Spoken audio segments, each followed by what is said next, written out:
Hey, Mrparka here to review a new one from Real Gore Releasing. I believe this actually might be their fourth or fifth release. But yeah, this is the Orphan Killer. This movie was actually made in 2011, and I didn't get a chance to check it out until this release came out. It had a kind of a big buzz. It was a slasher movie, and in 2011, the kind of throwback slasher movies weren't tremendously overdone like they are now. There's a couple that come out that are kind of like throwbacks that are worth a watch, worth your time. But you know, Orphan Killer seems pretty genuine in what it's trying to do. It doesn't seem like it's poking fun or making fun of the genre. These people definitely love the genre.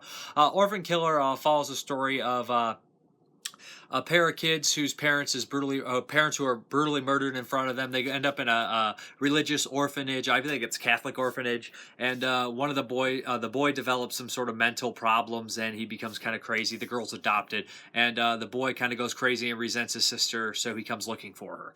That's essentially the plot. Sounds very familiar to Halloween. You know, the sequels to Halloween, kind of Michael Myers coming after his family, after his sister.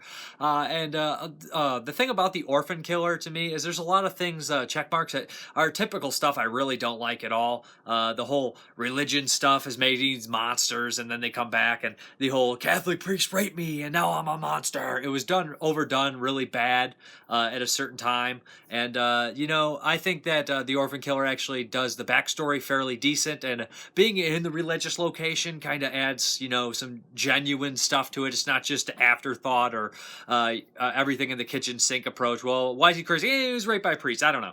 It's actually generally the entire plot of the movie, so it definitely feels a little bit more genuine than a lot of the movies that do it. And of course, the tracking of his sister. There's actually a reason for him to come out of his sister instead of Mike Myers just being kind of evil and different. I'm not saying this is better than Halloween or anything like that. But if you're gonna give it a backstory, like the remake of Halloween, it kind of makes more sense why someone is actually this sick, I guess.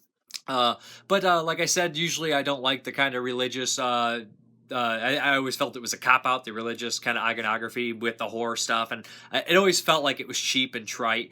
This one I think is a little better than that. I think that they actually, with the location, I think it makes it kind of cool. Also, some other things that I typically don't like. I really can't get past this. The movie does have a soundtrack, and a score, but most of the soundtrack and score is done with heavy metal music, and to me, that's like the number one thing where I just cringe, no matter how serious or goofy the movie is. I guess a goofy film would be a little bit better for me, but Orphan Killer's played fairly straight, so when that kind of stuff happens during these hardcore murder scenes, this heavy metal music comes on, and I just cringe. I know a lot of people enjoy it, a lot of the horror crowd enjoys it, a lot of extreme horror fans enjoy it. It's just something to me that just comes off really cheesy and corny, and Orphan Killer is very guilty of that. But then again, some people are not very upset with it. They enjoy it, like I said.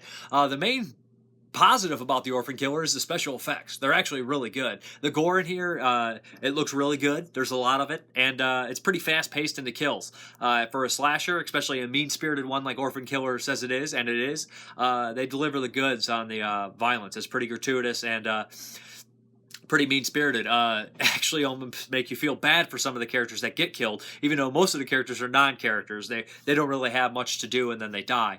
Some of the death scenes actually come off a little silly because there's these ADRs, especially with African-American nun. It's really silly. She's definitely not saying the thing she's saying when she's getting killed, and there's just a lot of awkward ADR with characters being killed, and the possible killer being ADR too. He's kind of a gravelly voice, and he says these weird religious things. Again, cringeworthy for me, kind of cheesy stuff, but a lot of people will enjoy that kind of stuff. But again, I said the special effects are top notch, and that's the number one focus in a movie like this. The Orphan Killer is pretty much when it comes to a slasher, there's like 3 or 4 things people look for. They look for the gratuitous nudity, gratuitous violence, and the killer.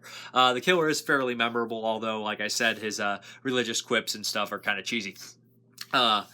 I'm sure they were going for a little cheesy stuff here, but to me, it's just a little too much cringeworthy stuff. But a memorable killer. It has a scene in there of a gratuitous nudity that is fairly memorable. The lead actress is very good looking, and she's actually pretty solid in this movie.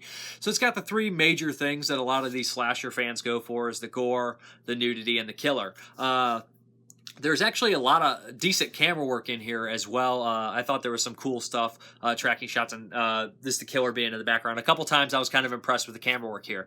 So with the gore and the good camera work and the good location, it's kind of strange that the ADR and some of the other like the metal music come in, and it's kind of a distraction to me. I'm just kind of surprised that some of the things look so professional, and some of the things to me just seem unprofessional. Again, those are opinions about the metal stuff. I just think it's cheesy. Besides that, I think that a lot of people enjoyed this. I got to give it credit because it was made in 2011, and it doesn't look horrible or anything like that. It looks fairly decent, and it looked like it had some slick stuff in there. Like I said, there's a lot of people involved with the movie that seem to know what they're doing. On the Blu-ray release, there is like a 90-minute making of with behind the scenes and stuff where they show all the things that they're doing, and the director out there, you know, getting his hands dirty with the camera, doing all sorts of things. So he's definitely a hands-on director. He's not one of those people that just says do this, this, and this. He's actually directing the actors, which was nice to see. There was actually a comic book you get to see in there, which was also really cool. And there's a couple teasers and a music video in there. So all in all, I think that I was impressed with the gore. I was impressed with some of the camera work. I was impressed with the mythology that they put forth into the movie themselves. Although I don't think it's perfect or anything, there was a lot of backstory in there that you could tell that the writer or director knew that the audience didn't necessarily know, but you could kind of guess here and there. There's those shout outs obviously to Halloween just for the basic plot, and Nightmare on Elm Street. There's actually a kind of a dream sequence with the jump ropes that is definitely kind of inspired by Nightmare on Elm Street, I would say. But yeah, I you know, this is not necessarily really my thing because the couple, you know, negatives kind of pull me out a little bit, but for gore, it had its gore, and it definitely deserves to be released under Real Gore releasing. So, you know what? If you're a slasher fan, if you like mean-spirited slasher movies and gore, you got to check it out. It's The Orphan Killer. It's by Matt Farnsworth, and you know, I'd say check it out for sure. If you like those things, it's definitely up your alley. I'm Mr. Parka. Thank you very much for watching, and have a good one.